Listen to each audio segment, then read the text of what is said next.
Can you use project-based learning as a tool technique when mentoring for success? And the answer is yes. The question becomes, what is project-based learning?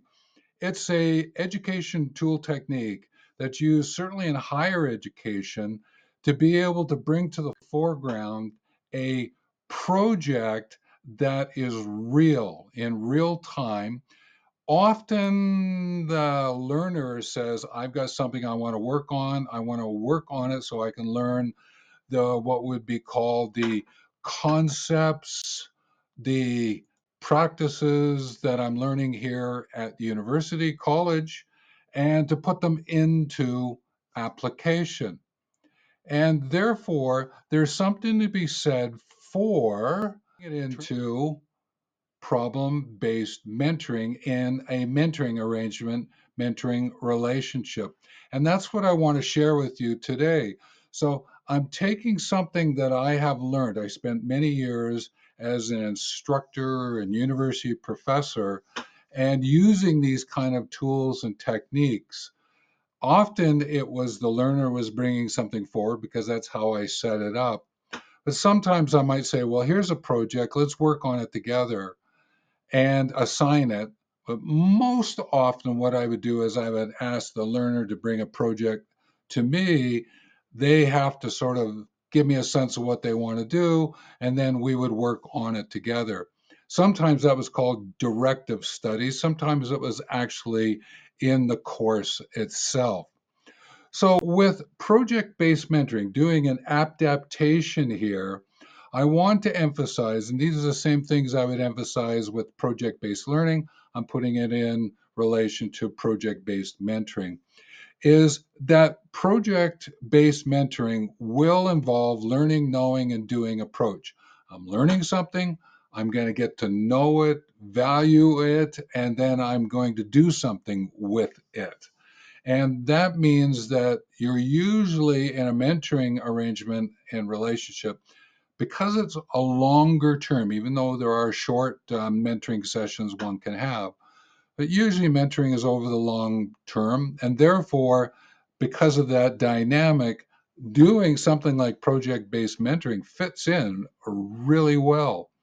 And because the mentee is often bringing real mentee problems and appreciations that are identified by the mentee, then that allows me as a mentor to go, great, let's take it in, let's scoop this into our conversations and see what we can actually do with it.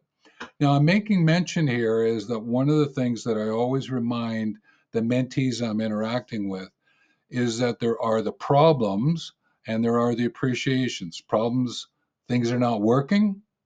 Appreciations, things that are working. Problems are of concern and you're wanting to do some kind of course correction or adjustment. Appreciations are things that are working really well. There's joy and you're going, could we do more of this?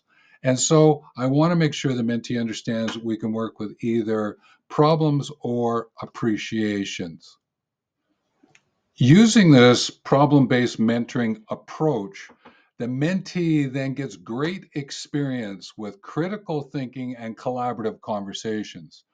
The critical thinking aspect is that they get to take a look at they're going to gain a perspective and share a point of view. Therefore, one of the ways of looking at it is triangulation. They have their point of view, they share it out, and they're going to interact with a couple of other sources, could be persons, videos, whatever it might be, in a triangulation kind of component. And they're going to say, well, the two of them agree with me. There's 1-to-1 against each other. Two of them are totally against me. It gives them an opportunity to look at it critically, whatever it is that they're looking at, and go, do I need to gather more insights? Or it looks like we're leaning into something that is of value to me, so I'm going to use it. Because of the collaborative conversations that you're having between the mentor and the mentee, where both of them are assertive in their approach and cooperative in their approach, then this critical thinking, the collaboration is a way in which to find the balancing of what it is the mentee is then going to take forward. And the mentor learns a lot in there as well about the mentee, but also deepens and enriches their understanding of the project and ways that they can then be of assistance. Herein is why you want to do it, is because you're encouraging the mentee to be authentic in their approach. You're asking them to engage in what's going on and also to ask complicated questions.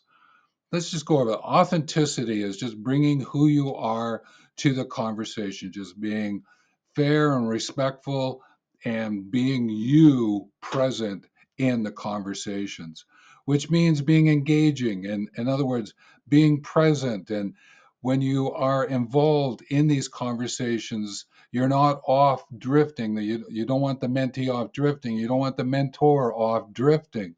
Because what that does is it sets up, can the mentee ask you complicated questions? In other words, there's some um, multi dimensions to the question. It's not just a straightforward yes or no, it's more open ended, because then you can do the same thing with the mentee, is ask them these complicated questions to open up this collaborative conversation and have a wonderful way in which to keep moving forward. Now, the other components here is that you're using action, reflection, learning. In other words, because of the action we've taken, let's reflect on it, figure out what I've learned from it, organize how I want to apply that in new action.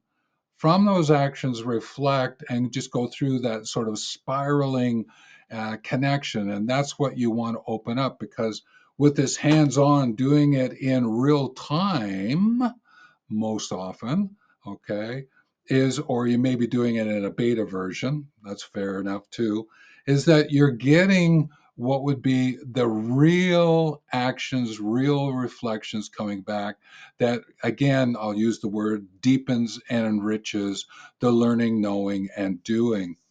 Now, what's important here as well, and I'd like to really stress this, is that the mentee and the mentor are each going on their unique journey. They're working individually, but this collaborative conversation coming together is about that adventure together.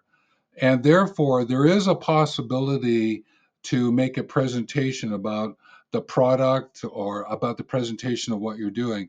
But again, this has to be okayed by the mentee. That's an important aspect here, because the mentee may go, well, I know everyone around me knows that we work together on this. I may not want to present it fully just yet.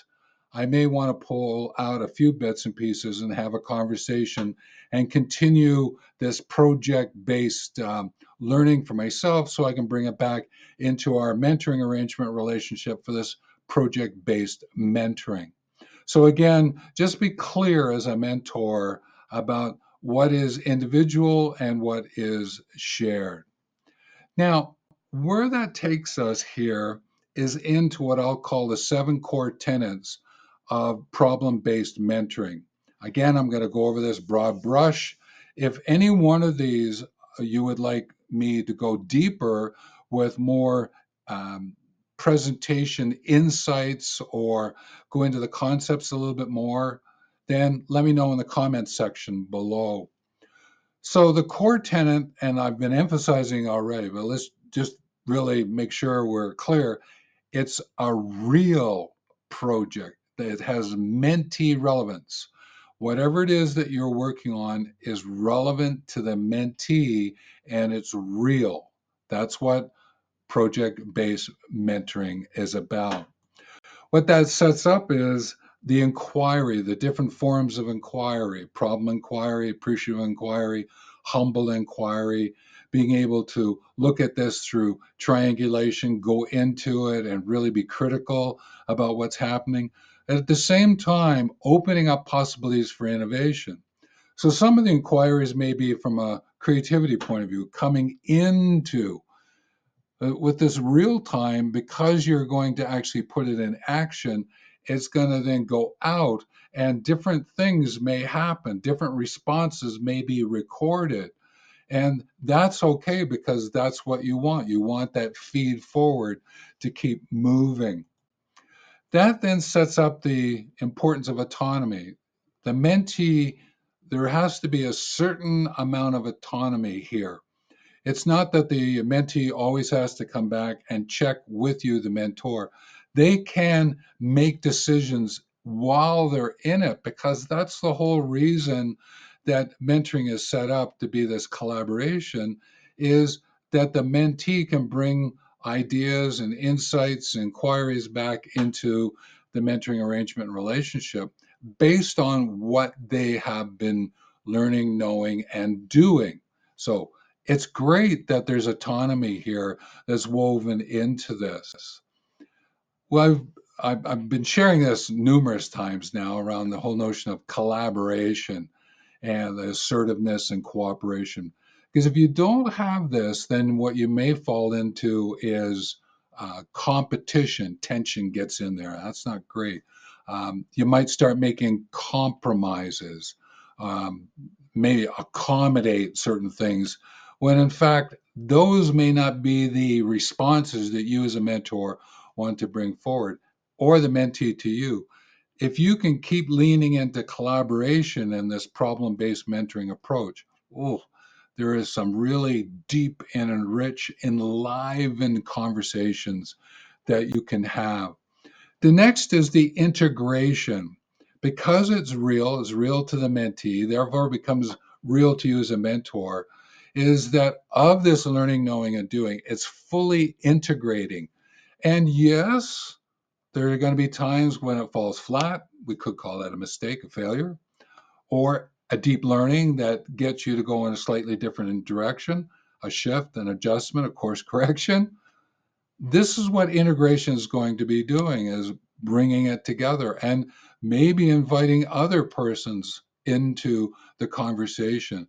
I have had this mentoring arrangement relationship where the mentee asks to have someone else join our conversation. I'm not really wearing my mentoring hat at that point in time.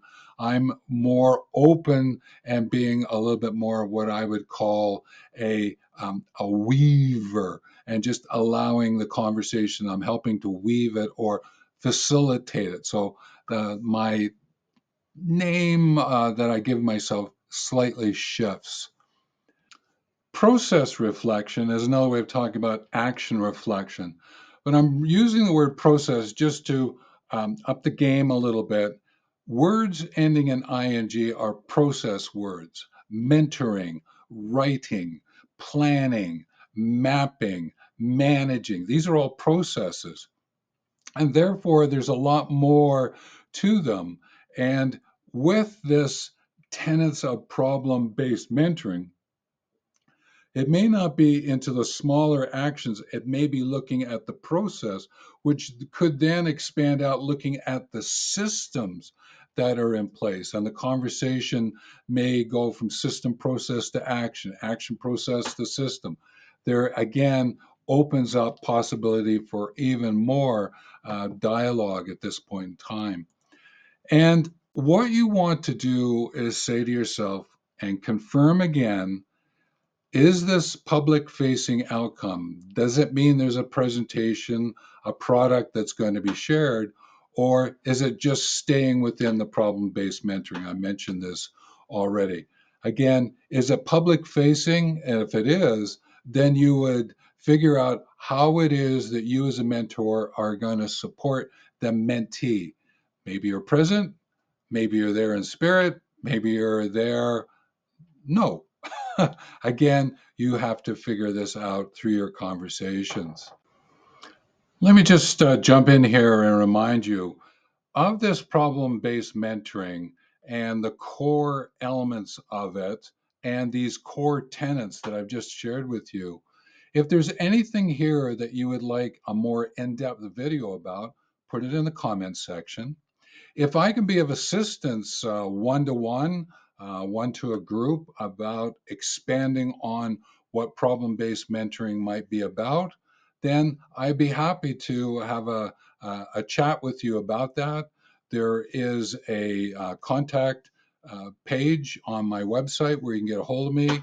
And there's also links in the description underneath this video, and or just check the pinned comment underneath the video as well.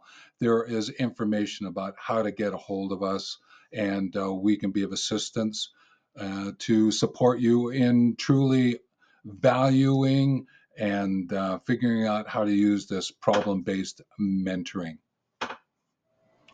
Having shared the 7 core tenets of problem-based mentoring, what often happens is a person, a mentor who I've been having a great conversation with, sometimes even the mentee, they would say, is there an action outcome checklist that they could follow? And I say, yes, there is. And I'm just going to offer a cautionary note. And this is what I would say to them, is that what would be better would be is let's work together to create a checklist for yourself because of our conversation, because of the project that you're wanting to work with. But those that I'm going to share with you now, again, I'm just going to very quickly give you the titles of the steps because there's sub elements to each of them as well. First, let's start with define the mentoring project. What's it about? And that might even include what does mentoring mean? What is mentor? What is mentorship? All the different terms of mentoring and what the project is about, giving as much definition as we can. Then what you want to do is to choose a relevant topic. So the mentee would bring to you, the mentor, a relevant topic. You can have then this collaborative conversation, figure out if that's something you can assist with, whether directly or indirectly. And that also gives the mentee the opportunity just to make sure that what they want to chat with you about is going to make the most sense and to leverage that time and effort together. Then you're going to plan out the project. What would be the steps that you would go through? I would encourage you to make a map first, which would be as a landscape view, before you start looking at the steps that you would go through. Then you would structure that collaboration. What is it that you want to have happen? Is this a running every week now? We're going to shift the times that we're going to meet. Is it no, as a mentee, I'd really like you as a mentor, meet you every 2 weeks, every 3 weeks, every month? What might it be? Again, structure that collaboration. What do you want to have happen? Then make sure you facilitate the inquiry and innovation. This is something where I find people sort of fall flat on. And there are some tools and techniques around inquiry that I can help you out with that if you ask in the comment section about each of those, I've written about them, or maybe I'll shoot a video if you're looking for some of that insight. I have used lots of different techniques over the years. The next thing is to implement a monitor. Another word would be actually deliver, do what you're going to do around that project and monitor it, both from a qualitative and quantitative, from a words point of view of what people are thinking and feeling, and the numbers, whatever is attached to the project itself. Then what you want to do is assess the outcomes. Take some time to really review them. And if you can, make sure that along the way you're using some continuous review, continuous assessment, and summative review assessments. There may be markers that you want to hit. The project's not complete, but you want to do a summative, but certainly get those continuous ones in. And then this is optional. Present the results of the conversation that you're having, working on that project, and then to reflect and revise. Because if this mentoring arrangement is long term, then you could work on a series of projects and find out what's going on. So you could take a really big program that the mentee is working with and bring it down and say, okay, here's project A, project B, project C. Let's look at each one of those, and we'll work with one at a time to help me, the mentee, work with you, mentor, and get what I need out of it. And that would be great because that's tying back into the tenets, those core tenets that we have mentioned already. So I would encourage you to go over to YouTube at Mentor Practices. There is videos there where we put up probably about 2 a month. And then there are the other ones that I put up here on Younger, Older, Elder that you can take a look at. Again, in the comments section, if you're looking for something in particular, just reach out and I'll go, oh, okay, I think it's over here, and I'll provide you the link. If not, I go, might be interesting to do a video on that. And I might ask you to get involved and be a case study. If you're open to it, we can have a conversation on video and we can put it up for others to benefit from our conversation. I wish you the best and take care.